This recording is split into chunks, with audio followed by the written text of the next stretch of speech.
Primeran fe bat. 114 streaming telesailak 2. Bueno, eta Jin eta Joan zer da? Streaming plataformek eskaini diguten eszenatoki berriaren onurak eta albokalteak?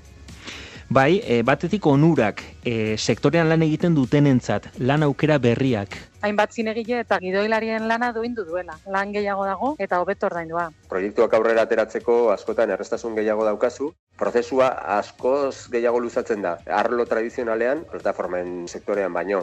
Gai minoritarioak sartu zaizkigu egunerokoan. Ja ez da bakarrik pertsonai baten istorioa, dira istorio txikiak, denak lotuta eta horrek konplexutasun bat eragiten duta. Aberazten duela gure kultura, bizibilitate edo ematen du talde minoritario horietara, ezta? Hori LGTBI, gazteak, emakumeak ere protagonistak dira inbeste telesaietan. Serie koralagoak dira. Protagonista asko dituzten serieak eta pertsonaia bakoitzaren historiak garrantzia antzekoa edo berdina dauka. Horrek esan nahi du gaiak jorratzeko momentuan askoz aukera gehiago ematen duela. Telesaiek bezero target zabaletara jotzen dute, bain zuzen ere, bezero gehiago nahi dituztelako bere plataformek. Hortikan josita albokalteak.